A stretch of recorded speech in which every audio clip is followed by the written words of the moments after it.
Hello you guys, and welcome to Mr. and Mrs. Social Studies. My name is Sarah, and this is the very first episode of a weekly vlog that I will be starting with my classroom to sort of document what this year looks like from a secondary social studies and Spanish classroom. And part of the reason I am very motivated to do a weekly vlog, I really enjoy watching others. Specifically, I'm very addicted to Pocketful of Primary. Even though it's not really my grade level, I just really enjoy seeing what others are doing, and I've seen more teachers start to do it, but I personally haven't seen a weekly teacher vlogger for secondary social studies yet. I know Too Cool for Middle School is also a social studies secondary, like middle school education, but I am really excited to kind of get in on this and share my experiences and network with more other teachers. So anyway, just checking in, it is lunch break officially on our first day. This is Monday, September 18th. Overall, it's been a pretty good day. I feel like for me, especially coming back from the weekend, I always don't start as well rested as I'd like. I sometimes just maybe underestimate the amount of time certain tasks will take, especially, you know, being back into sort of like your first year teacher again when you're at a new school and doing a new curriculum. There's a lot to get set up the first time. It's better than being a brand new teacher because you have more teacher skills and you've had more experience, but still new nonetheless, and it still definitely takes more time than is desired. But needless to say, so far it's been a pretty good day. We've been working on some new vocabulary in Spanish, so like kitchen vocabulary words for the most part, and then for social studies we're kind of working on a reconstruction debate. I sort of mentioned it in my classroom tour video, which I'll link up here, kind of linking up the concept of like the past and present with like the concept of reconstruction, like rebuilding. And I don't know, I feel like today there could be some parallels made for some of the issues maybe we need to like reconstruct or rebuild ourselves from that. So that's kind of what we're working on. I'm gonna try to get some grading done during lunch because even though I did some over the weekend, I'm still pretty behind, so that is a priority, and I'll check in with you guys later. Hello, we are back again. It's about the end of the day now, and yeah, overall it was a really great day. It's funny, with the schedule this year, I really like front load my core classes.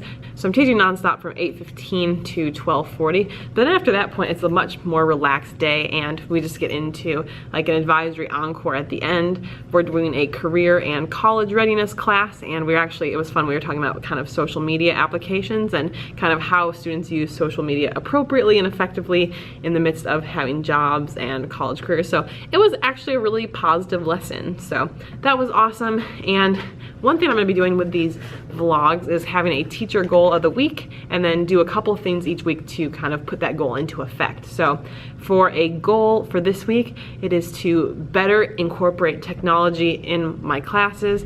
I still have not fully gotten my Promethean like smartboard up and running. Essentially, I haven't activated the pens and some other things yet. I really need to do that because I know that will be very helpful and experiment a little bit there. I want to help my students install an app on their Chromebooks to help with Spanish, and specifically like Spanish typing characters. So I want to get that done. And then I also want to do a little bit more exciting stuff with Google Classroom. So far it's pretty much been just posting announcements and doing like the basic assignments, docs, and slides. So I want to make it a bit more interactive, do some formative assessment on there. So those are some things that I'm looking to implement this week.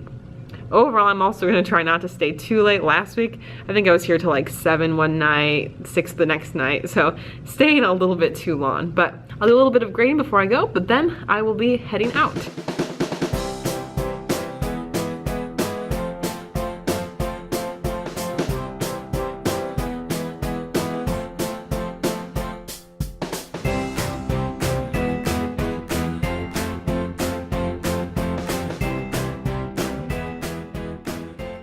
Alright guys, that sun is crazy right now. It is about 4 o'clock and I'm going to be heading out. I have a few more errands to run after school, and then I'll be working some more at home. I'll see you soon. Hello you guys, it is Tuesday, it is after school, and like, whew, what a whirlwind it was today. I realize I should give more context, since if you're watching this, you're maybe curious about more details related to my teaching and the backstory. So I should do a little bit of that, I think, since this is kind of like episode 1 of the teacher vlog that I'm doing this year. But basically, I'm a middle school social studies teacher and Spanish teacher. It's actually like split classes for 8th graders. And I previously taught 3 years at a school where I was doing, it was a much smaller district, so I was doing 6th grade, 7th grade, 8th grade social studies. And then I also taught Spanish 1 to mostly freshmen because it was a combined middle high school. So it's been definitely a shift here, been a little different in terms of, I mean, it's a lot easier because I only am prepping 65 minutes total of instruction each day, and I repeat it 4 times compared to before I was prepping significantly more instruction each day, and this makes it a little bit easier. There's been a little bit more challenge in terms of some classroom management. I'm trying to test out some new systems to figure out like what works the best. I will say, like, I'm not, you know, a drill sergeant or really authoritative. Sometimes I try to be very assertive, but I know that that's not necessarily my personality, and I don't want to rule my classroom with an iron fist kind of a thing. I want it to be more laid back and fun because that's kind of like who I am, but I think that you know, that's where I'm kind of struggling because at moments the talking gets out of hand, really. It's not the worst problem to have. Like, the kids are great just besides very talkative, and so I'm kind of like working out those situations. So definitely trying to make sure too that my lessons are very engaging to keep the kids focused. I found so far giving too much work time has just kind of led to more of the off-task behaviors, socializing, etc. But regardless, I am staying after a bit today to catch up on some things. Overall, the day was decent, but I do have a few extra things to do. I ended up leaving pretty early yesterday, and so today I'm going to pay for that. Not terribly, but I do have some papers I'm going through. The one little bonus here that's exciting is actually cupcakes here. So really cool thing. There is a bakery nearby in this town that is doing a teacher appreciation thing for the month of September, and you can get a free cupcake Tuesday through Thursday for the entire month of September, like from 3 to 5 p.m. Now, I haven't like abused this. This was only my 2nd time going this month so far, and it's already close to the end of September. But what's really, really cool and what I was not expecting is that they have vegan cupcakes. Like, it's just mind-blowing to me that they have those available because in general, I mean, if any of you are vegan, you know that it can be really tough, especially with like bakeries, to be able to find vegan products, especially when you're not in a giant city like Los Angeles or New York City or Portland, like just in random Illinois. The fact that there's vegan cupcakes available for free has been so fun. So I got one today for me and one for Jake. I don't know which one. I feel like I want to try the chocolate one this time. I got one of each flavor. So my friend Basan and I, we actually got them together after school.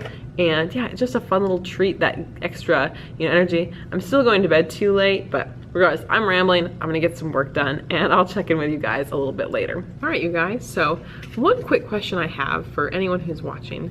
Do your kids go through a lot of Kleenex or like tissue boxes? Because I have found so far this year, like, kids are always getting up to blow their nose. I know for me, like, I'm kind of gross and weird, and like I will reuse a Kleenex multiple times if it's not really gross, just because I know they're not great for the environment, so I try to reduce the impact. I go through tissues relatively slowly. But with the kids, it's like, we've gone through so many, like, so far this year, we've been in school for about a month, and I think I've gone through like 5 tissue boxes in my class, which I feel like is a lot. And I don't have that many more, like, it's only September. So, have you ever had to have like a policy related to Kleenex? It seems like a silly thing to do, and it's like, oh, don't blow your nose. Like, I don't want to do any of that, but I don't know. That's what I'm currently feeling. Side note, the cupcake was delicious. It may turn into kind of a habit at some points during the year because it was so tasty, but regardless. I finished getting the board set up and kind of prepped reset for the next day. So no copies to make. We're doing a whole class discussion tomorrow. We've been prepping for it the past couple days because with discussions, I really want it to be like just awesome. Like, for me, like, one of my favorite teacher moments happen with discussions when the kids are they kind of show you a different side of themselves and just like the thought process that they have as they're thinking out loud. Hands down, some of my favorite teaching memories so far come from these whole class discussions. So I'm really excited. I'm hoping that it allows me to see my students in a new way and that they're able to kind of make those connections. And I think some kids are gonna surprise me. So I'm looking forward to it a lot. The prep work is done at this point. It'll just be really interesting to see what happens. I kind of want to keep you guys informed, like when I, discover cool stuff. And so this isn't directly educational related, but it kind of felt that way. Last night, actually, after school, Jake and I we were watching a little bit of YouTube, which I'm a big YouTube junkie. And I don't know if you guys have heard of JP Sears. He is basically like an emotional healer, like life coach kind of person, but he uses humor often in his work. And so I find his stuff really interesting. And it's funny because he'll make fun of things. A lot of those things are actually like things that I am or do, but I really like the way he uses humor to kind of get at like emotional health and other things. But he had a TEDx talk, and it was talking about saying yes to your weirdness. I'll put a link in the description, but honestly, it was a 26-minute talk, so you need to have a little bit of time if it's worthwhile, but I really enjoyed it, and I found a lot of parallels to education because it was talking about how in life we're kind of trained to seek approval. We are rewarded, essentially we feel good about ourselves when we receive approval from others, and we often get that approval by being more like them. And well, that makes sense, and that's very much of, thinking about classroom behaviors. You have your procedures, you have your normative behaviors that you expect, and you validate kids based upon how they are, showing that. But the talk was kind of looking at the con of that is that we try to pretend to be normal and we don't really acknowledge or develop the unique characteristics, like our weirdness, that essentially makes us truly unique. We're trying to act like, oh, so normal. And it was a very interesting thing, kind of thinking about celebrating weirdness. I think for myself, I've become a lot more laid back and open with who I am over recent years, and like done more like identity seeking, all of that. But I still don't really act as my true self. I'm a much bigger goofball than most people know. My husband Jake is probably the one who knows, like I'll start doing like random dances around the house. I'll make up songs all the time, just like super silly stuff like that, but that's not a side that I show to a lot of other people. I just think it's so interesting to think about the sides of ourselves that we reveal compared to what that is. And obviously there's a time and a place for a lot of these behaviors, and with the school, it would be a little bit more chaotic if everyone was given liberties to express themselves fully with their weirdness, whatever that is. And it just kind of got me thinking, like, back to the students. Could we be doing a better job to allow them to express themselves more fully, or to fully support, their self-discovery, even if that means that they are a bit strange or some of their behaviors are a little bit different than what we'd like? I don't know. I guess it's very interesting too, because even from like the entrepreneurial side, I have a student who I've caught him several times. Instead of what we're supposed to be doing, he is doing graphic design work on Canva, which is a site I love. And I have had him put those things away. But then I also think too, technically if this is a big passion of his, which I can tell it is it better for his future to be spending more time honing his graphic design skills rather than learning about XYZ in the classroom? It's an interesting balance, because obviously on the teacher side, it's like, hey, that's a distraction, put it away. But there's also the reality of it. So I don't know, just some thoughts on my mind, but I'll link the TED Talk down below if you're curious. I found it to be incredibly valuable and interesting. Maybe you will too. He doesn't in the talk connect it back to education, but I just kept feeling education as we were listening, and just as like, not that teachers I feel like are at fault for, shutting down this weirdness, because I think it has to do with your parents and family and who you are surrounded with as well. Obviously, teachers and peers that you're at school with during the day, so that plays a role. I don't know. I thought it was interesting. I don't know. I have to think of some more like creative camera angles and stuff, because right now it's just a lot of me sitting in my desk chair. So I'm pretty excited. I did just find a new app here. I'm gonna add this extension. And so now for my Spanish students, this is just Spanish characters. I went to the Google Web Store, I went to the Chrome Web Store to get it, and it's called Spanish Characters. It was just kind of the first result that came in, but now it makes it really easy for the kids, whatever character they need while they're typing, they can just click and add it. That makes it very easy.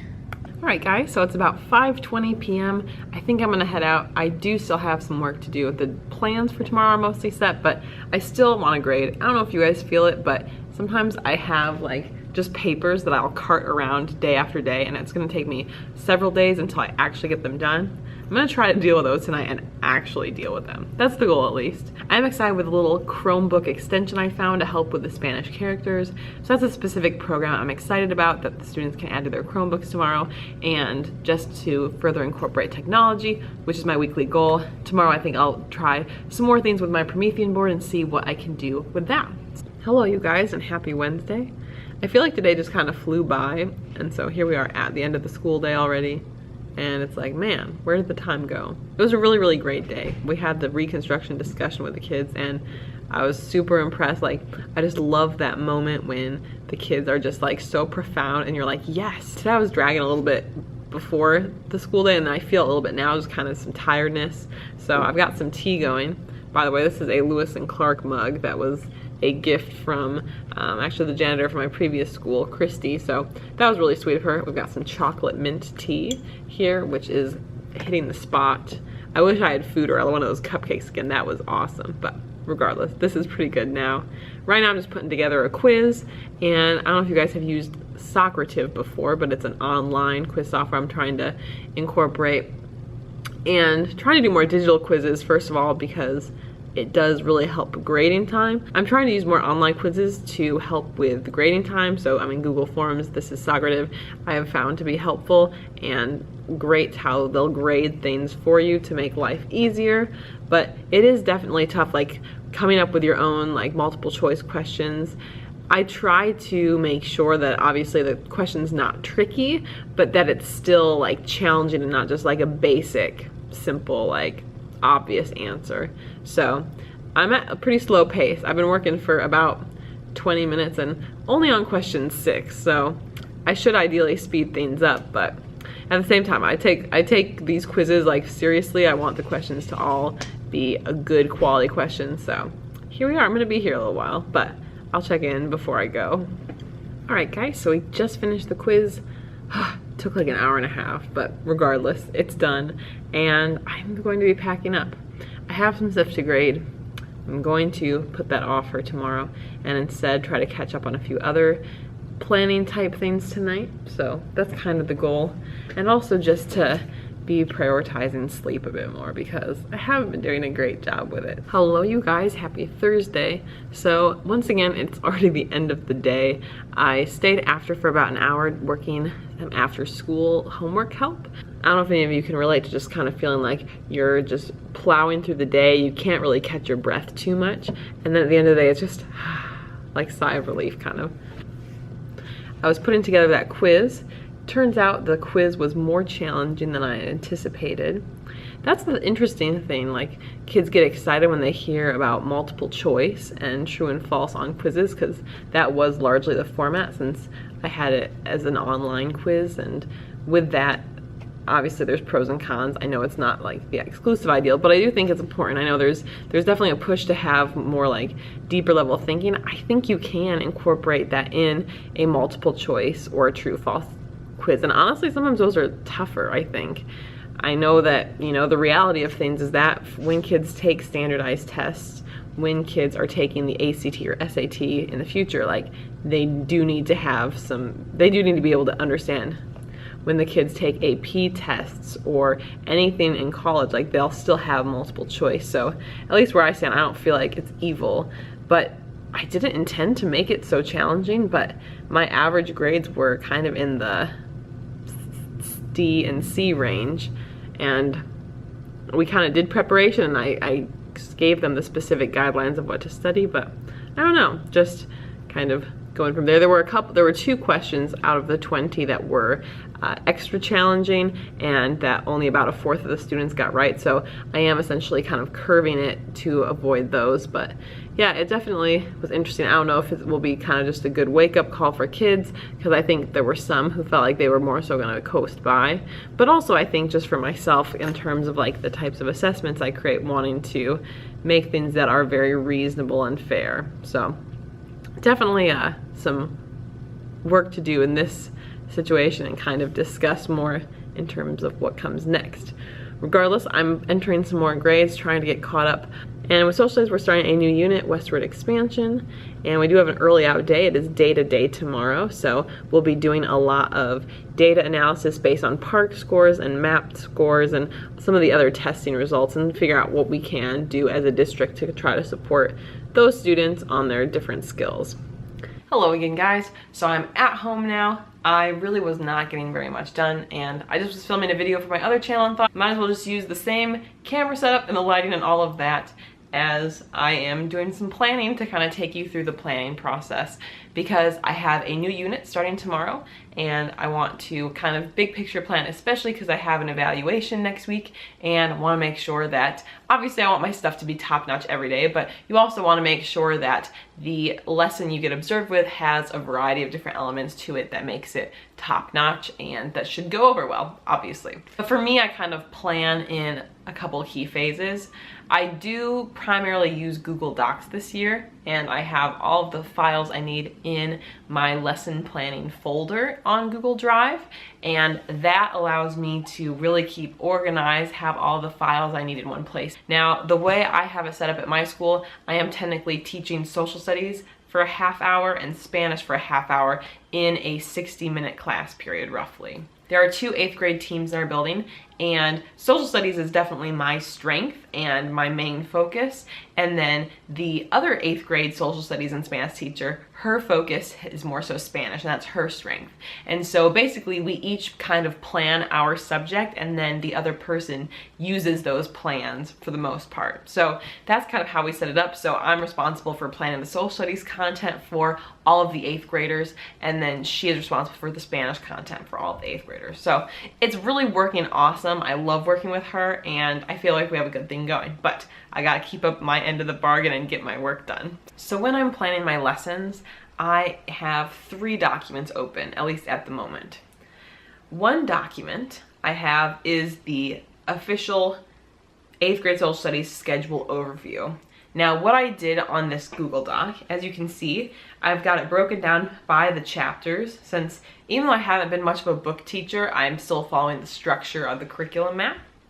I've got approximate dates I'm spending on each unit, the specific standards I'm trying to meet, and then the topic and assessment ideas that I have, and the specific activity and assessment ideas that I have. So those are 4 columns there on this one chart. And this is basically like my first stage, brainstorming what I want to do, thinking about my ideas for it, and having it all in one place.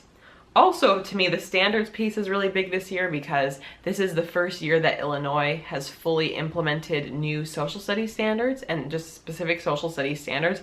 And so I'm gonna be honest, I haven't really been as much of a standards person in the past. I feel like I used my intuition to help me with that, and just kind of know that I'm hitting all of them, but I'm definitely really taking these new standards seriously and implementing them. So to make this chart, I actually went through the official Illinois standards page, and I went through and I was like, I want to use each of these standards at least once during each trimester that we have. And so I copied them and pasted them into the specific section or chapter where I estimated that they would likely be used in our first trimester, which goes until November 10th. So with that, I've got a selection here for each chapter that I use. And so I've narrowed it down that way quite a bit.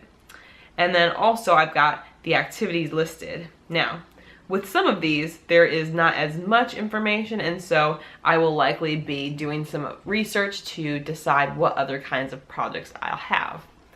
So then I have a second document, which is kind of like my quick draft of my lesson plans. And in this document, I'm writing down like a quick list of the topics that we're doing in each class. So what are the kids doing each day? Then this helps me get kind of an overview plan of what the week looks like. And then the final step, I go through and I make more official lesson plans that I not only submit to my school, but also will go into the detail, making sure I'm meeting all the standards, really seeing what my assessments are. And so I kind of see it all as a 3-stage process. You've got the first stage where it's more so just brainstorming and it's big picture planning. I just love big picture planning because it helps me make sure that all of the dots are connected and that everything is being covered at different times. And I know big picture plan has also helped me with social studies, especially like thinking US history, because I feel like it can be a challenge in many social studies classrooms to try to cover the range that is desired. So I know for myself, the way I structured my courses at my previous school and also kind of at the pace, hopefully this year, it's tough. I only have a half hour of social studies each day with the kids, so it's tough to have like a full breadth of information. But having the big picture plan allows me to really plan out my time and limit myself so I don't get bogged down in a different section. I have been able to make it through a lot of content where I know that in some social studies classrooms, like especially 8th grade, more modern, people are ending at World War II or the Civil Rights era, Vietnam War. People are ending there when I feel like that's such a huge disservice to the kids. Or like not disservice, it's not like it's your fault, because I know we all wish we could cover more. I think it's just that maybe it's a shift of priorities that needs to happen, because I feel like what's most important for our kids to know is the most recent stuff, like the past 50 years, because those decisions especially are a big deal when we think about foreign policy today, politics today, a lot of the current system. And that is personally what I feel like is more applicable. So for me, I'm always kind of seeing the end in mind, thinking of the future content, and then that helps me scale back if I need to in these earlier sections. Hello you guys, and happy Friday. I'm actually talking to you a little bit earlier than normal. It is a half day today, so it's only 11:13 and the day is already almost over. I've taught all my main classes, and in about 10 minutes I'll have my encore group where we're doing some work on writing resumes. Overall, it's been really good. I'm using the QFT method to help the students come up with questions, and I think it's really cool to do question activities with students. I'll put links below in this if you're curious about what the QFT method is. It stands for Question Formulation Technique, and I got it from the writequestion.org, I believe. I use those prompts essentially to help the students generate questions regarding the classroom topic. So we're talking about opening the West, so I had students watch a short snippet of a clip of a land rush scene referring back to like the Oklahoma land rush, and based on that scene without any other context they had to start coming up with questions about what they thought this was about, thinking about our unit, and it was really positive. And a little video clip is really nice sometimes on a half-day Friday. So this afternoon we have data day, but in the meantime I'm going to be doing some more planning. I know last night I ended up going to bed really late, like 2:30. Yeah, I was doing a lot last night of work, but regardless, I'll do a little bit more planning today and kind of walk you through more of the process, because I know I started it last night and then I was doing some other stuff too. So I still have some grading to do as well. What else is new? But happy Friday.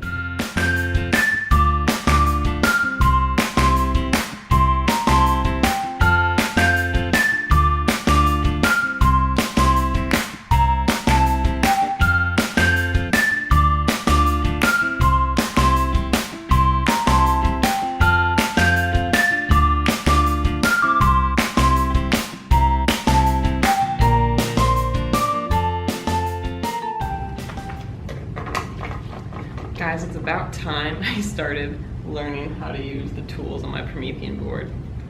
First 3 years of teaching, didn't try it. 1 with school, didn't try it. It's finally time.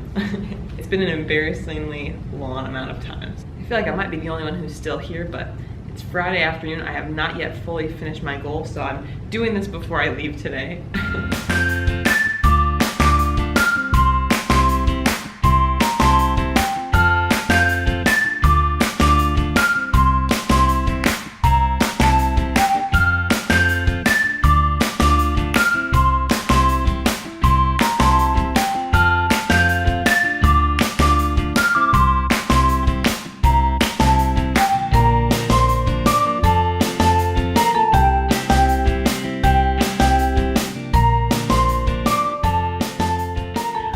guys, at this point I'm just kind of packing things up around the room and we'll be heading out. Thank you so much for following along this week. I'm hoping to do more different kinds of filming in future weeks, but I'm just happy I finally started. Ooh, sunny. I love my windows there, but lighting's not good. I'm happy I finally started because this has been something that I know that Jake would say that I'd been talking about for maybe even like months now. I don't know if it's months, but this has been something, I guess, at least for weeks that I've been wanting to do and just hadn't gotten started. So at the very least, even if no one watches this, this was my first week of doing it and I am really happy about that. You know, I think there's really something to say about showing up and consistency. I think we see that in the classroom with our kids being, why do I keep walking over this way? Showing up for your students and being there for them in the classroom, but then also for, you know, what you're trying to achieve, giving it a try, getting out there. I think that really matters. So that's what I'm trying to do. Just get out there and try. Get out there and try. I am pleased with my progress I made on my goals. It wasn't anything drastic, but I have finally started using my Promethean board pens, just practiced with that today. I kind of attempted a Spanish plug-in for the kids on their Chromebooks. Turns out they're not allowed to add plugins, so you'll live and learn after trying it with a class. And with Google Classroom, I have posted some different forms, but there's going to be more work that I do with that going forward. So I definitely need to work more with my use of technology. And then one bonus technology achievement has to do with these ed chats that my school district has on Twitter. They're very active with Twitter, so I did create one for my teaching, and we have these ed chats where it's some different education questions and educators from around the country, maybe internationally. I think they're just in the US, at least at this, from the two I've done so far. But Wednesday we had one of those, so I kind of got back into that, and I actually talked with a coordinator, and later in October I'm going to be hosting one. There's always questions for educators around a different theme, and it's cool to get to network with others and talk through ideas. So that is cool. Obviously I haven't done that yet. I just said, hey, I'd be interested, and it's going to be happening soon. So anyway, that is all I have. I'm gonna get out of here before 5, it's 4:45. Have a great weekend or whenever you're watching this video, and I look forward to seeing you in future vlogs. Bye guys.